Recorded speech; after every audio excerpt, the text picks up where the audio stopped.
What's up, people, and welcome to my tutorial in pragmatic data science.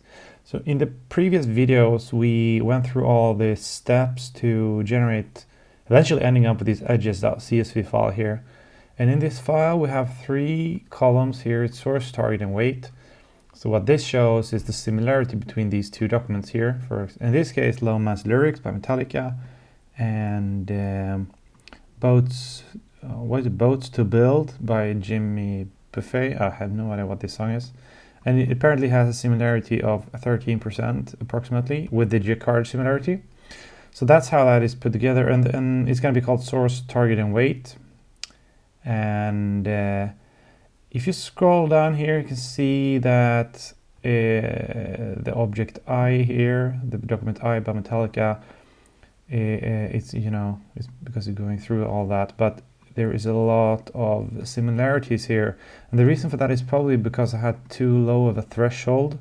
So if you end up with this situation, I have so many edges here. There's like, how many? 352 edges. And if you want to tweak that, you can just go back and rerun it with from the similarity here and set it with a higher threshold. But for now, I think this is fine because my computer is pretty okay. I have a pretty new MacBook, so it should be fine.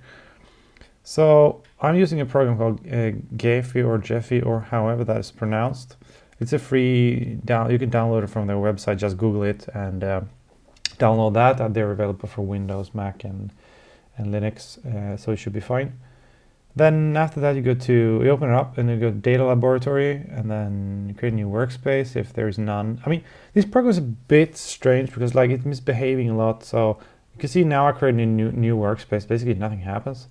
So you have to, work with it rather than against it. So sometimes stuff disappears. So if you go to Window, then Data Table, it should look something like this. And probably when you fire it up for the first time, you have other stuff here as well. So try and follow along here, and hopefully you don't run into too much of a problem with it. Import spreadsheet here from archive, and sometimes it's also here in the like data table thingy here, header. And then you open it up, the edges CSV file here on your computer that we had. And now, like, pay attention to this because otherwise it won't work, I think. So make sure that when you load it up here, it's identified all of this correctly, and it's I think it's also like case sensitive here with source, target, and weight. Make sure that this is like an edge table, and the char set here is correct. I use UTF-8 and separator and all of that, and this is the path to the file. Next, you can leave this as is and then finish. And when you do finish, like after you do finish, you end up in a view like this. And here's the important thing, because by default it's going to create a new workspace, and we don't want that. We want it to append it to the existing workspace. And also it's not directed, it's undirected, as I've mentioned previously. I know, so there's not going to be any self loops here, so that's fine. And then okay. It's going to take a while, and what this is going to do is going to create all of this, like you can see now, source, target, type, and then it's going to automatically create some ID for each of the edges here. You can put a label on it, an interval, and stuff, and also it identify the weight correctly here. And you can toggle between nodes and edges here. So if you go to nodes, you can see that it also from the edge table create this nodes file here. You could also import a node CSV file if you like, but I have a bad experience from that, basically, because I don't know what I'm doing wrong, but usually I just do it like this with the edge table and then get it like this instead. So if we go to overview now, you can see, actually this is kind of funny, it is actually lagging quite a bit here.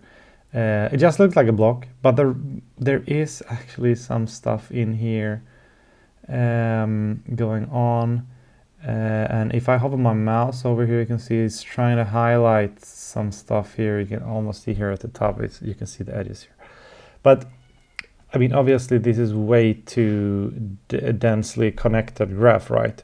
So what I need to do in this case, I need to rerun it with a higher threshold. See if I go back to my similarity here, and I think I have a threshold here. Is it the similarity or is it the sample? I think it is here. Build sim matrix. Am I no, actually it's not the similarity, it's a graph here. Here I give it the similarity. Let's give it 0.2 instead and rerun that. So hopefully it doesn't take too long. It was kind of fast. And now if we shake here, you remember from the last thing that I showed, there was so many like Metallica songs. If I scroll down, now you can see there's way less here. So that should probably work. So now what I do here is I go in and I just simply delete this workspace here. And then I import workspace, no, sorry, import spreadsheets here from archive. Then edges, open, go through this whole thing again, finish. It's undirected, appended to the existing workspace. Boom, there we go. It should be the same thing, but with less edges. If I now go to overview, you can see it's pretty dense still, but it's workable.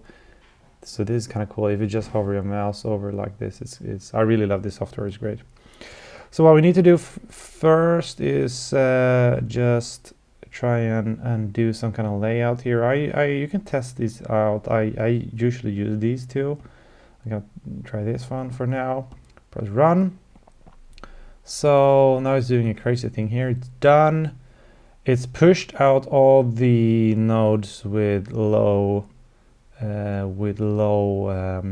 weights out to the outer edges here, and then the really dense stuff going on in here. But as you can see, it's still kind of unworkable at this point. So what I need to do is do some filtering on it.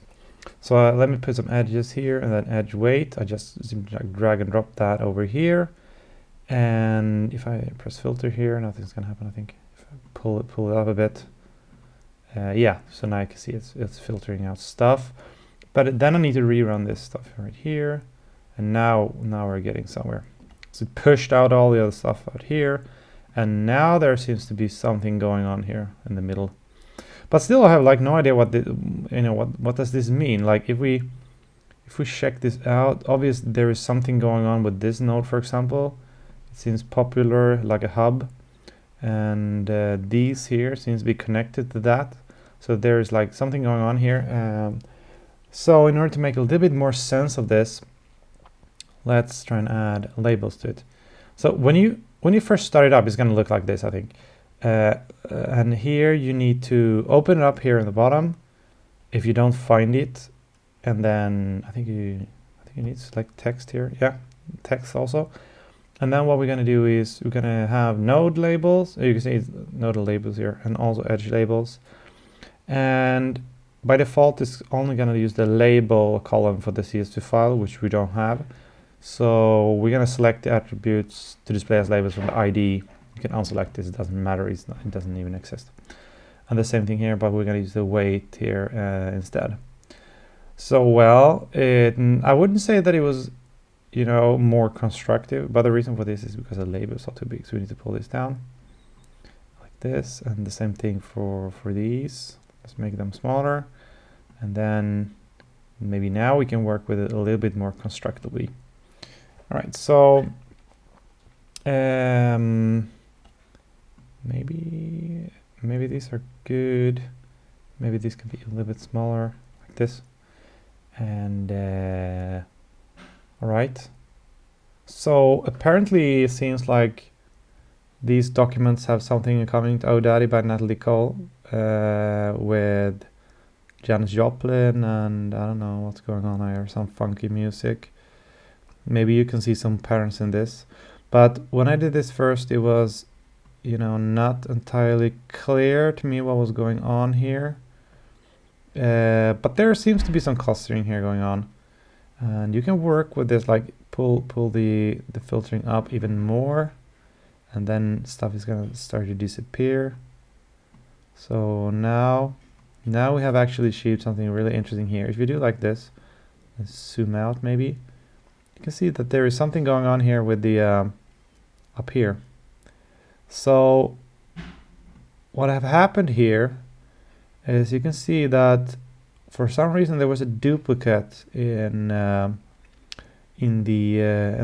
documents here, because I think the data set is created from songs, from records that they play on radio, because I think that they scrape the data from a radio channel.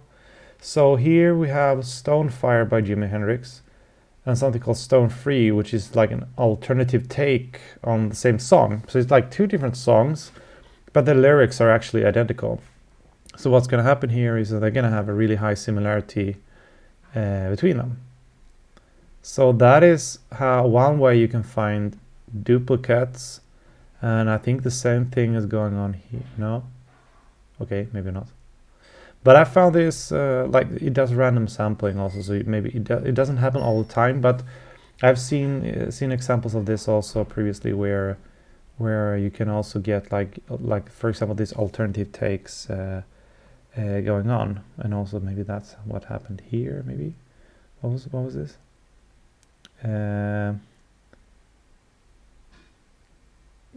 Can't You See by Tiffany or Daddy? No, I don't know. Obviously it has some high similarity for some reason. I don't know why. So you can play around with it, but it's like, I don't think it's really, I mean, it's showing something with some clusterization, but like, what does it mean? And I think the reason for this is because the similarity measurements that we used is going to find duplicates. If there are any duplicates, it's going to find them. But the clusterization itself that it creates it's not obvious what's going on. So I want to show in the next video is switching this out to a more effective similarity measurements rather than using your card and then just rerunning it and see what happens basically. So I hope you guys like this video. Don't forget to subscribe, and I will see you in the next video. Bye bye.